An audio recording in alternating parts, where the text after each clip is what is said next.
On the morning of July 16th, 1945, at 5:29 and 45 seconds Mountain Time, the world changed forever.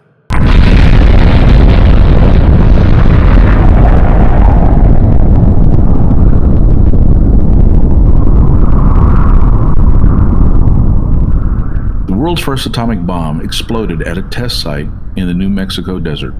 To this day, the consequences for the residents of the contaminated area are still being covered up. In this episode of the Latino Business Report, you will learn how U.S. citizens, mostly Latinos, have been forgotten and betrayed. Today, 77 years later, our own government is still suppressing and covering up the consequences for the residents of New Mexico and El Paso. Welcome to the Latino Business Report. This podcast covers business, people, and issues of the day from a Latino perspective. The Latino Business Report is brought to you by TAMAC, the Texas Association of Mexican American Chambers of Commerce. TAMAC is the leading Hispanic business organization in Texas since 1975. Now for your host, J.R. Gonzalez.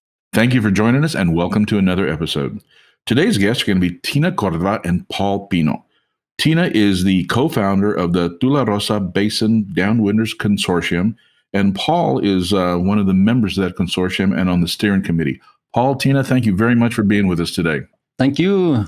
Thank you, JR, for inviting us. Well, I invited you because this is a subject that a lot of people don't know about. I didn't know about this until Tina and I started talking to you, and Paul, we started having conversations, which caused me to do some research. And then once I did some of the research and just found out some of there's no other way to say it, but the atrocities that are happening to our own community, our own people right here in the United States, I thought, let's see if we can at least do a podcast on this and bring it to a few more people. I know you've been very active in publicizing and getting the word out, but this is something that happened over 75 years ago, 77 years ago, a wrong that hasn't been righted yet. So Tina, can you kind of start off and give us a little bit of background about your organization and what's going on? So JR, 77 years ago, the government tested the first nuclear device in the desert of south central New Mexico at a place called the Trinity site. And for 17 years now, the TBDC, Tula Rosa Basin Downwinders Consortium, has been working to bring attention to the negative health effects suffered by the people of New Mexico who lived adjacent to the test site. We know from census data that there were about 15,000 men, women, and children living within a 50-mile radius to the test site. And so, our work has always been to bring attention to the fact that people were affected, that American citizens who pledge allegiance to the flag, just like everybody else, and pay taxes, were affected by this nuclear device that was essentially detonated in our backyard. The government has never returned to assess the damage that was done either to us as human beings or to our environment that we greatly depend on here in the state of New Mexico.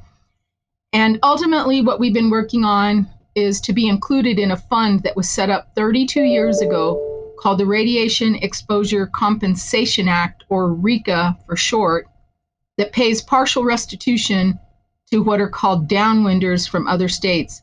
Downwinders essentially describes people that live in the vicinity of test sites. After Trinity, our government did testing in the Pacific Islands and then in the state of Nevada. That's basically who our organization is. The test site was where? In Trinity? It was the Manhattan Project, the first experimental explosion of a nuclear device, correct? Yeah, but the Manhattan Project was the top secret project started by Roosevelt, but Roosevelt died and then Truman took over. And it was so top secret, JR, that our own members of Congress did not know about it. The Manhattan Project was actually undertaken without knowledge to our members of Congress. Our Congress knew nothing about it. It was essentially developed by the president because the president believed that the Germans were pursuing the development of a nuclear device. And so to actually match their efforts to develop something like this, we undertook this project. The truth was the Germans were not developing a nuclear device. And we eventually found out that that was true when the Germans surrendered during World War II in around March, I think it was, of 1944. But we continued with the program because billions of dollars had already been spent on the Manhattan Project. And they were not going to, the president and General Groves, who was a member of the Army and dedicated to this project, they were not going to throw away the $2 billion, and they were going to see this project through no matter what. Let's rewind a little bit, Tina. The actual test site was in New Mexico, and it happened, the first detonation of a nuclear bomb happened July 16th, 1945. And that's at 5:30 in the morning when that thing was detonated.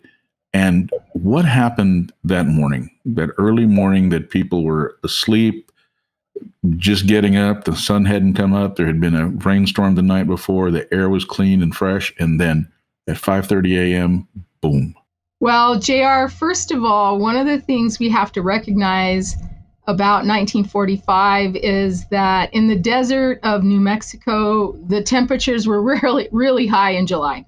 But it is our rainy season, and you're right. There was a rainstorm that preceded the detonation. They were going to detonate that bomb that day, no matter what, because Truman was in Potsdam meeting with Stalin, and he wanted to be able to communicate to Stalin that we had this now ever powerful weapon of mass destruction. And so they were going to detonate that bomb no matter what, even though meteorologists and physicians assigned to the test said, this is not going to go well. This is not going to be good. We're going to overexpose people to radiation. And they were making bets on whether they would ignite the atmosphere. That's how much they didn't know about exactly what was going to happen. The bomb produced more light and more heat than the sun. So what people have told me throughout the many years that I've been doing this work that were alive at the time, some of them said we were already awake because we were hardworking individuals. It was the summertime. We were outside working in the fields, harvesting, etc. And besides, it was kind of warm and we got up early, etc. We didn't have air conditioning. We were sleeping out on our porches. Many people have told me we were outside sleeping because it was cooler outside. They experienced something that they never were able to quite describe, except that they thought it was the end of the world. And you can just imagine experiencing something that produces more heat and more light than the sun, and this massive explosion that rocked buildings hundreds of miles away, broke windows, knocked things out of cabinets, knocked people out of bed, physically knocked people out of their beds. They thought it was the end of the world. Many people told me we dropped to our knees and started praying the rosary. We thought it was the end of the world, and no way to know what it was. Was there any casualties, any direct casualties because of the explosion during that test?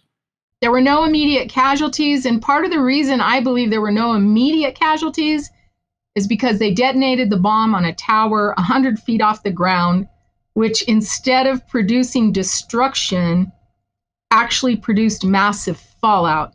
So what they learned was to produce destruction, like what they wanted in Japan. They then detonated those bombs at 1,600 and 1,800 feet respectively in Japan, which meant that they produced massive destruction and very little fallout. I've always said, if they would have detonated the bomb at Trinity at 1,600 or 1,800 feet off the ground, people would have died. Ranching families that lived within that 12-mile radius, and there were many, those people would have likely died. Wow. Paul, your family has lived in New Mexico for quite a while now. What were some of the experiences of your family members during that time, and what are some of the experiences they're having today? Yeah, I grew up on our family ranch, a little bit more than 40 miles from ground zero from the Trinity test. That's where the bomb was the first nuclear bomb was ever exploded. And it's had a devastating effect on our family. My mom, two of my sisters, and my brother were living at the ranch at the time. Of those four people, my mother suffered from different types of cancer throughout her life, and she finally died an agonizing death once they discovered cancer in her bones. So she died of cancer. My big brother, who was a tremendous athlete, worked for the government all his life and stuff like that. He died of a rare form of stomach cancer. And stomach cancer is covered, for people that get cancer in other states like Nevada, Arizona, and Utah, through the Radiation Exposure Compensation Act. One of my sisters had to have her thyroid removed because she had thyroid cancer, and so now she has to take all kinds of pills and stuff like that to regulate her, do what the thyroid used to do, and regulate your mood and your drive and your drive for life and all that stuff and your energy levels. And my other sister that was alive at the time has had brain tumors removed actually down in El Paso twice. So it was 100% of my family was affected directly. And my dad happened to not be in the area at the time. He was working for the United States government as a vaquero in Mexico, rounding up cows to fight hoof and mouth disease or something. And he never did get cancer. So there's probably a direct correlation between that being exposed to the plutonium in that test and cancer today. It absolutely looks like it, because even today there's no pollution in Carizoso, And in 1945, there might not have been a cleaner place in the world, no air pollution, no noise pollution, no light pollution, no water pollution, no kind of pollution at all. And all these family members getting cancer, that doesn't make any sense. The only toxin that there was radiation. Paul, now you're an educated man. Your entire family and your whole life has been in New Mexico. When did you find out about this? When did you find out the devastation and the problems that this test caused? I am embarrassed to tell you, I was a teacher and I taught Carizoso history.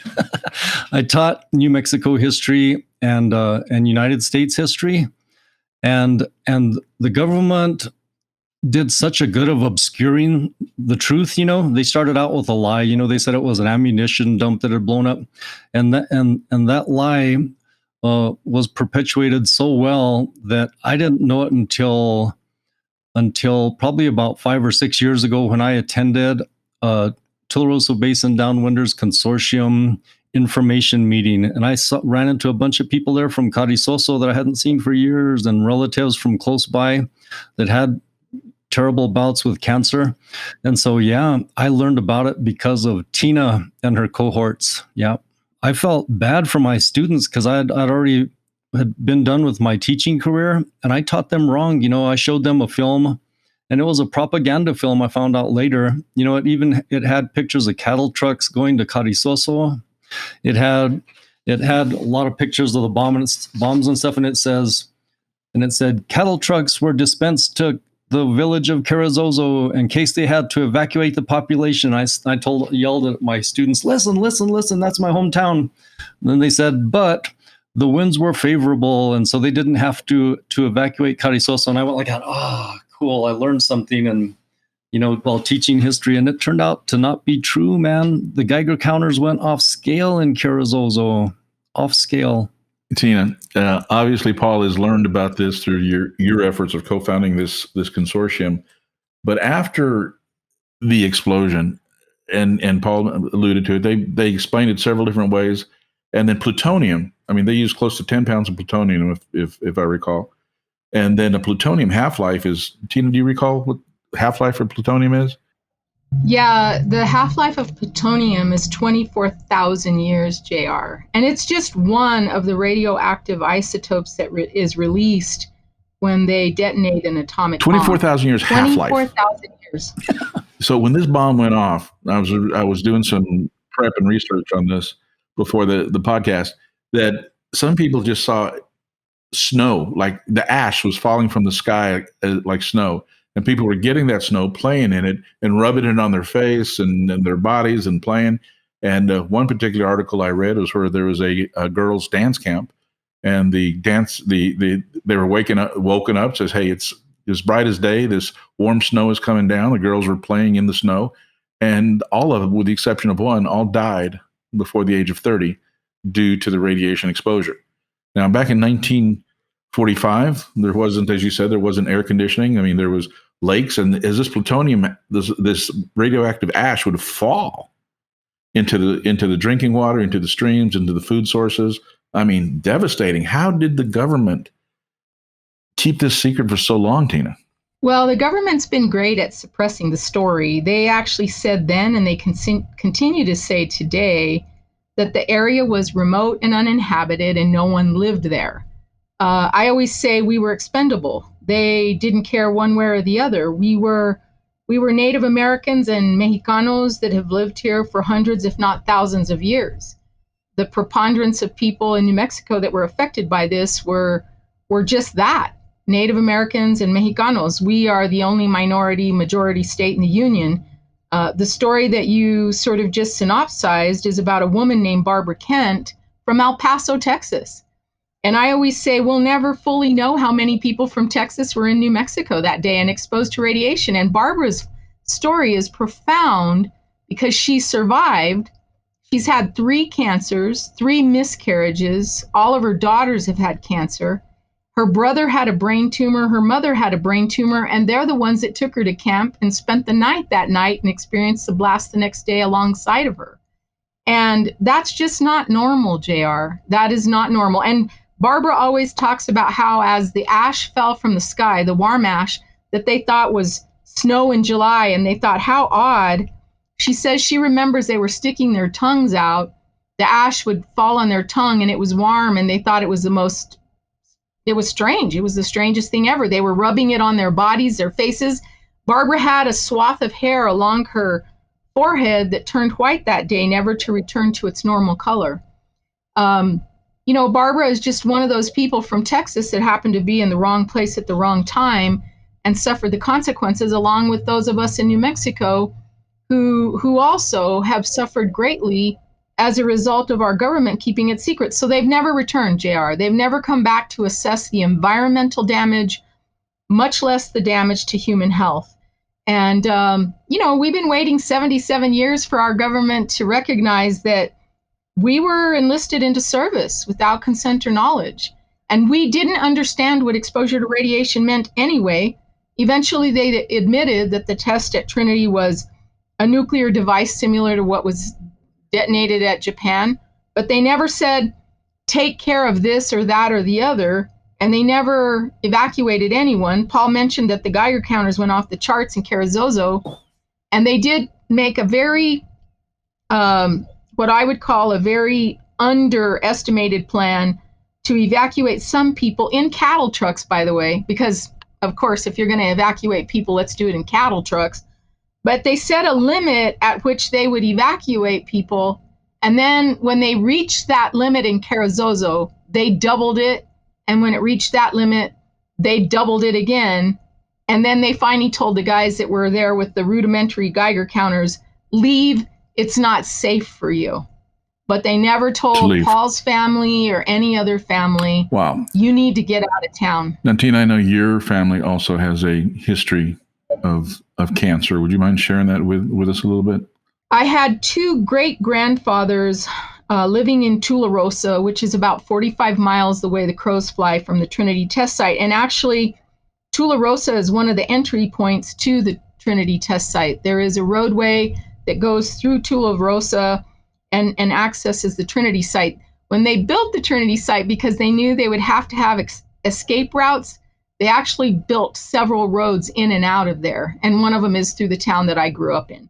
My 2 great-grandfathers that were alive at the time of the test both died in 1955, 10 years later, of what they called stomach cancer.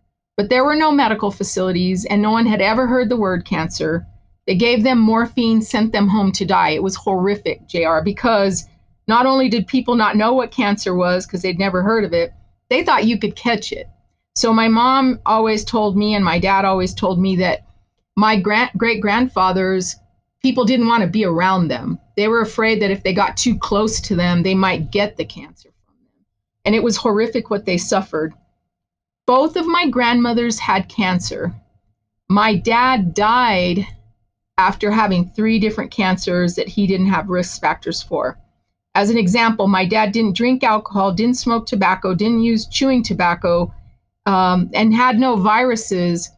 but he developed two oral cancers, one at the base of his tongue, and then 8 years later, another cancer at the front of his tongue, not related to each other. It wasn't metastatic. They knew that on a cellular level.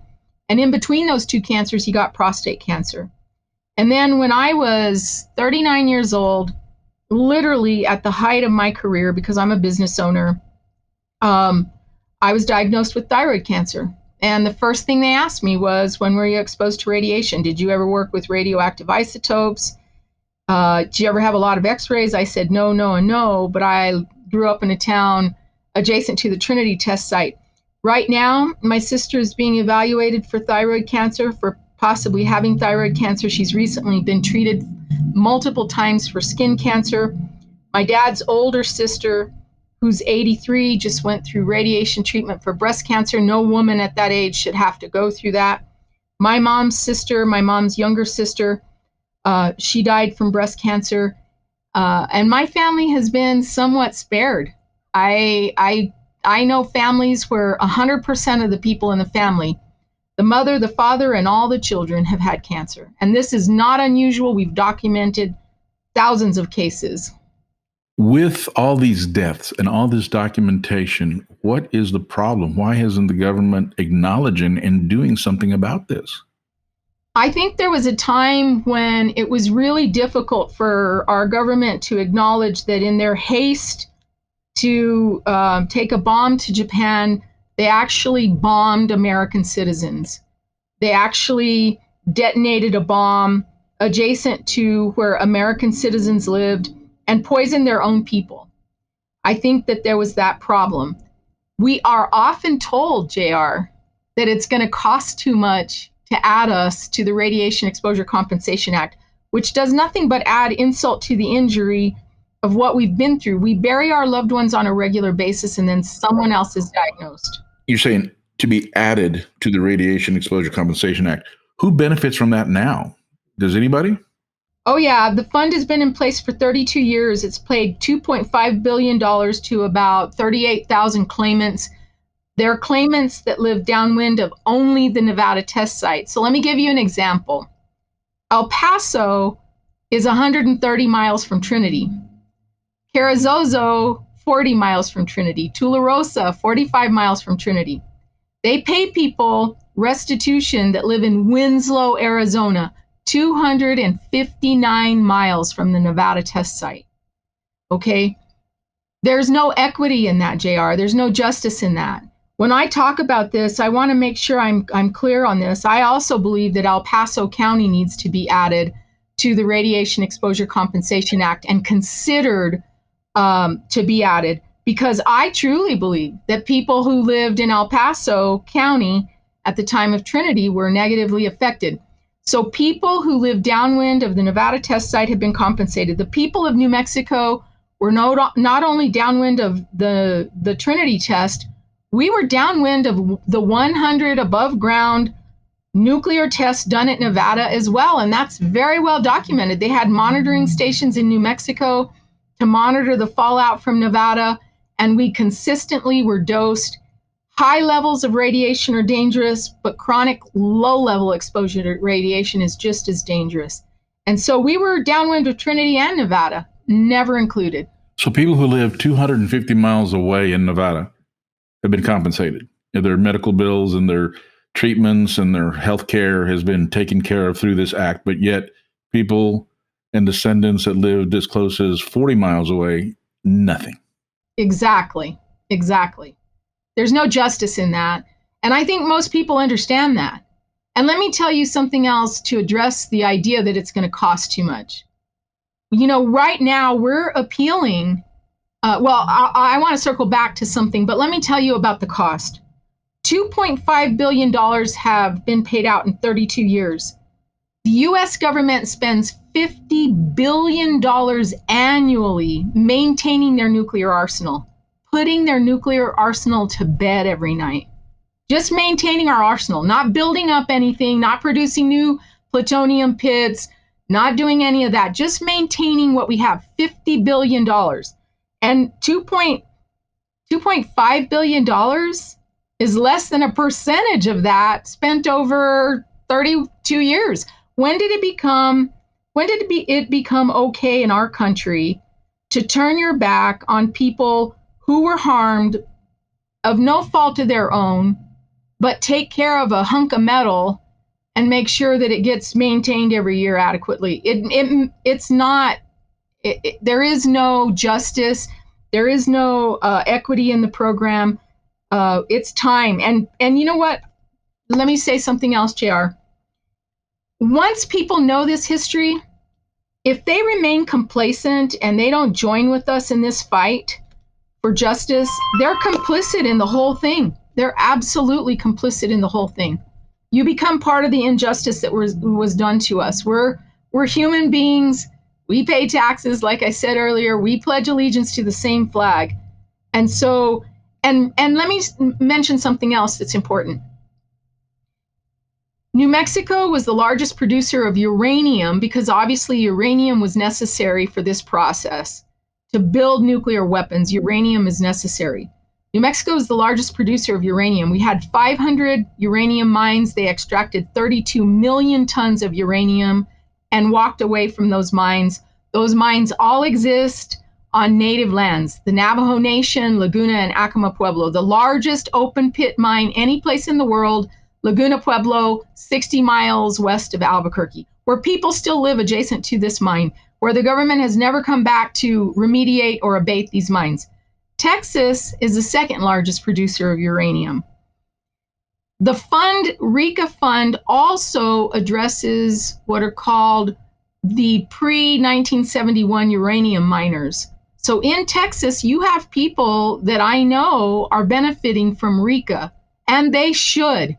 But our government, in their great brilliance, decided that when uranium became commercially available for nuclear plants and other things in 1971, they would no longer take care of people who were made sick by that industry. Well, you also in Texas have what are called post-71 uranium miners, okay? Those people will directly benefit if this program gets extended and amended the way that we're working for that and the way that we're fighting for that. We're appealing to your two senators, Senator Cornyn and Senator Cruz, to get on board, to co-sponsor these bills. It's Senate Bill 2798. We need them. We desperately need them. They need to support this because people in Texas are directly affected. Representative Escobar from El Paso is a co-signer, and there are others from Texas that are co-signers. And we need the congressional delegation from Texas 100% to get on board with this. We especially need Senator Cornyn and Senator Cruz. Hey, could I interject something here? I recently saw a newspaper article, and they said that people in Texas have been water skiing in ponds which are abandoned uranium mines. You know, so we share a lot of the same problems. Wow. Tina, when you're talking about the Radiation Exposure Compensation Act, and we're talking about benefits, what kind of benefits for those that qualify, what kind of benefits are they receiving? Are they receiving some sort of restitution monetarily? Is it access to health care? What do they receive under this Compensation Act? Well, first of all, under the Compensation Act, if you are a uranium miner, you are given a one-time payment of what they call partial restitution, and it's $100,000, and you receive health care coverage. If you're a downwinder, you receive a one-time payment of partial restitution of $50,000. So the new bills that have been introduced with different provisions to update the program to meet today's requirements of a cancer diagnosis. And what that means is the new bills have a partial restitution payment of $150,000 across the board, and you can apply on behalf of a deceased loved one. There are about 20 what they call compensable cancers, and then you would receive health care coverage, JR. And what I always say is the partial restitution will be transformative for families, and I'll explain why I say that. But the health care coverage will mean the difference between life and death for many people. If you live in rural parts of New Mexico, there are no healthcare facilities where you live. So you always have to travel for healthcare and to be treated for cancer. A lot of people in New Mexico travel to Texas to receive that treatment. They travel to El Paso and to MD Anderson in Houston. And I know this because we've been collecting health surveys for 15 years and we ask the question. And so this is an economic development program. This is absolutely an economic development program. If all of a sudden people have everything they need when they're made sick to take care of their health, it actually produces revenue for the healthcare industry and businesses develop out of that. People, there's more jobs for people that work in the industry. There's more money to go into that industry, and it's an economic development program. If you give people in a family $150,000 and there's several people that might receive that, those people are going to put that money right back into the economy. They're going to use that money to, I don't know, update their house, put a new roof on, maybe go on a vacation, maybe put a child through college, all the things they've never been able to do.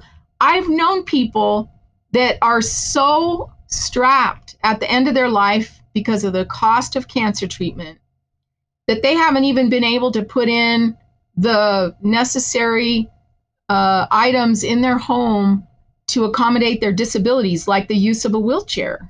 And it's pathetic, JR, because it robs people's lives, their economic, it literally straps people with this huge economic burden. And the recipients, I always say the beneficiaries of all of this are our children. Our children are the ones that suffer because they don't have their families don't have the economic means for taking care of them and helping them to advance the way other children have access to, access to that. What I can't believe, Tina, is that some people are actually receiving benefits and that necessary care, and other people who are much closer, but happen to be people of color primarily, aren't getting it. Hey, Tina, tell them how those benefits stop right exactly at the New Mexico-Arizona line. Well, that's Paul's story. Paul's the one that pointed out long ago that the benefits stop right at the Arizona-New Mexico border. And I always say, as if there exists a lead curtain there that somehow offers us protection. So you can live 5 feet into Arizona and you get taken care of, but live 5 feet into New Mexico and you're not. That's a delta of 10 feet. You can, somebody want to explain to me how we make that distinction? A 10-foot difference in distance protects somebody versus somebody else. And, JR, let's just look at the states where coverage is received. It's parts of Nevada, Arizona, and Utah. The preponderance of people who've received the partial restitution are not people of color. So it begs the question, right? You have to ask yourself, has there been a level of environmental racism associated with the fact that the people of New Mexico have been left out? And that, we have all these uranium miners who are native people who are also left out. And so, we have to ask ourselves hard questions like that when we take a look at this. Paul and I we do this work, JR, because we have children and grandchildren. And Paul already has seen some of the disease process manifest in his own children. I fortunately have not, but I worry about it all the time. It's a constant worry. We say around here that we don't ask if we're going to get cancer. We ask when it's our turn, because everybody around us has had cancer and has died from that.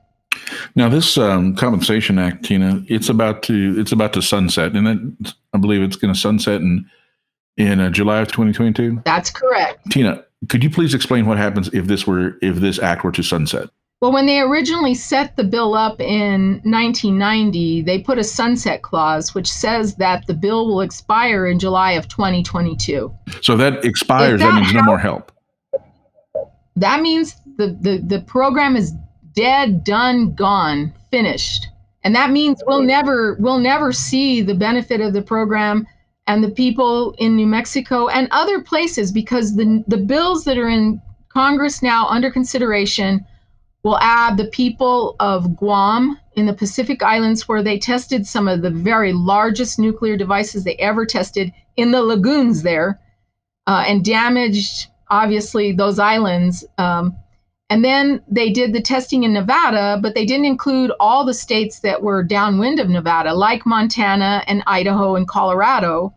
And so the new bill would extend compensation to those places as well. It does have a qualification period, which says you had to have lived in one of these states. In New Mexico, it'll start in 1945, obviously, with Trinity, and extend through 1962. And in these other states, it actually coincides with when the testing started there.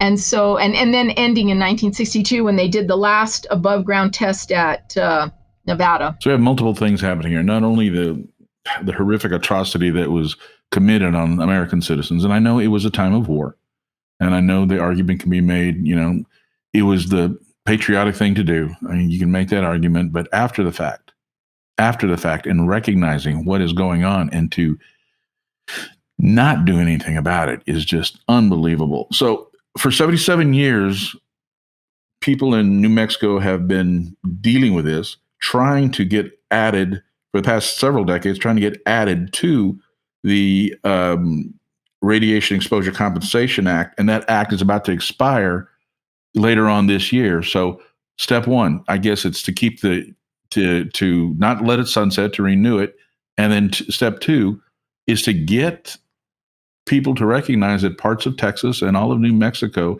and that lead curtain does not exist, shouldn't be there at the Nevada border, to get people some of the benefits and some of the medical care and attention they need, so we can hopefully stop this ongoing generational people dying of cancer. Does that kind of sum it up? Absolutely true. If there's listeners out there right now that would be interested in, we're going to post in the notes. If you're listening, go to the notes on this podcast. We'll have information to the Downwinder site. We'll also have some other information. But Tina, what can we do? What can people do? What can I do? Well, first of all, you all live in a state where there are 2 senators that serve on the Judiciary Committee in the Senate. And the Senate Judiciary Committee is incredibly important to the passage of this bill. And we need Senator Cornyn and Senator Cruz to sign on as co-sponsors. And they can add an amendment, by the way, to include El Paso County. And I believe that should happen as well. But if for no other reason than that there are uranium mines still active in Texas, then Senator Cornyn and Senator Cruz should support this. Everybody in Texas needs to call Senator Cruz's office and Senator Cornyn's office and say, we want you to support Senate Bill 2798 and bring justice to the people who were harmed during the development of nuclear weapons by our country. That's a start. They can also contact their members of the House of Representatives. There are several, like I said, that have yet to sign on. The bill in the House has incredible bipartisan support. It passed the House Judiciary Committee with a vote of 25-8. And as I recall, there were members of the Texas delegation that voted in favor of it. Sheila Jackson Lee, for example, I think Gomert, there were members of the Texas delegation that support this. When I testified in the House Judiciary Committee, Sheila Jackson Lee asked me some incredible questions. And the thing that touched me the most, though, was that she apologized for the loss of my father. And I thought, how often does a member of Congress recognize that mistakes have been made by our country and then apologize to you for something so personal like the loss of your father? It touched my heart. She will forever, I will hold her forever in a special place because of that. And so people need to reach out to their members of Congress. The House bill is House Bill 5338. And everybody just needs to realize that, like I said earlier, it's been an economic drain on families and communities. But if we pass this bill, it will be transformative for families and communities, and it will drive the economy. And some of that will happen for hospitals and medical facilities in Texas because of the way New Mexicans utilize those facilities to receive treatment. Wow. Well, we're definitely going to, like I said, put this in the podcast notes and on our Facebook page and, of course, on our website, and to see if we can't drive a few more people into supporting this very, very important legislation. Before we go, Paul, I know that you're actively involved. You're a new soldier into Tina's army here of information and movement. Any closing thoughts you would have or want to share with the audience? Yes. I want to thank you so much for inviting us to Texas. Like our states are so similar, man, and there's not a lot of states that have the same advantages and the same beauty and things that Texas and New Mexico do. We share so many things together. Whenever I was living at the ranch, we'd go and get supplies once or twice a year, to last us the whole year. And where we'd go to do our shopping would be El Paso, And so we're really tied together, and I'm so glad to be speaking to the people of Texas. So thank you so much, JR. Paul, thank you, and thank you for your hard work. And just so you know, this podcast is Texas-based. However, it is definitely worldwide. We have some followers in Mexico. That's We right. have some in Europe. We even have a group of people up in Canada that follow us quite often. Still haven't figured that one out, but they're following us. So thank you very much for that, and continue the hard work. And I'm going to get later on follow up with both of you. We may do another podcast at a later date to see how this comes along, getting closer to the sunset date. But by all means, Tina, any closing thoughts or any call to action that you would like to give before we sign off? Well, I want to thank you, JR. Your friendship is very important to me and has been for a very long time. We learned what we know about advocacy working together at the United States Hispanic Chamber of Commerce, and I'm very grateful for that experience and to have shared that with you. I also want to say that because you do have people who listen from all parts of the United States and other parts of the world, those people too can join with us. They also have members of Congress that they can reach out to. So for anyone who's listening, and I don't care if you're in Kansas or Massachusetts, you have somebody that represents you in Congress, and every single one of those people is important to us. And if you believe that we have been treated unfairly, and now you know the story and you're motivated to help us, please make those calls. The last thing I'll say is we have an amazing website where people can go read stories that we've posted there that people have shared with us. They can get updates there. They can find out everything they'll ever want to know about events we've held, etc. That website address is www.trinitydownwinders, plural, trinitydownwinders.com. On this website, is there a sample letter or something that people can just come in and download and sign and send off to their congressmen or senators? Yes, there's form letters there. There's also health surveys, JR, because people have lived in New Mexico and moved other places in the world. And there's a health survey they can fill out. They can download the health survey, fill it out, and send it to us. And one last thing, Paul mentioned about how we share an interesting history with Texas. New Mexico does. We also share a very porous border. On our eastern border, your western border, and on our southern border. And we have people that live between both states all the time. And I know that there's people in Texas that were affected because they lived here or were here that summer or have been here. And we want those people to join with us. We want them to identify themselves to us and join with us. The reason for collecting the health surveys is we have a database, and we fully intend to contact every single person once the bill is passed. And we fully intend to help each one of them fill out the paperwork so that they can qualify for the restitution. And by the way, it was President Bush, the first President Bush, that signed the Radiation Exposure Compensation Act into law. And when he did that, he basically acknowledged that it doesn't matter whether people can prove or not that that's how they got cancer. Just the idea that it may have happened from that was enough for him. And he said this is just partial restitution for the sacrifice and suffering that people have endured. And that's how we look at it. It's just partial restitution for the sacrifice and suffering that we've all endured for so many, many years. Tina, Paul, thank you so very much for being on the podcast, and bless you for the work that you're doing. You're not only educating people, but you're advocating for those who can't advocate for themselves. Those that have these cancers, those that are dying, and those that have already passed because of this horrific act that occurred 77 years ago and will continue with a half-life of 24,000 years. I mean, this problem is going to be around for a while. And after a nuclear explosion, I mean, come on, radiation, fallout, and poisoning does not stop at state lines or different borders. The fact that El Paso is involved, parts of Texas, and we have two state senators, I, for one, I'm going to get on the phone, not only call the office, send emails, but also write a letter to the congressman asking them to support the Compensation Act and do not let it sunset, and do what we can to include El Paso and parts of Texas and other people, and definitely give you guys the recognition that you deserve and the medical help and treatment that you and your family members need. So thank you for being on the show. If you like the show, go ahead and like us. You can follow us. My name is J.R. Gonzalez. I've been your host, and you've been listening to the Latino Business Report.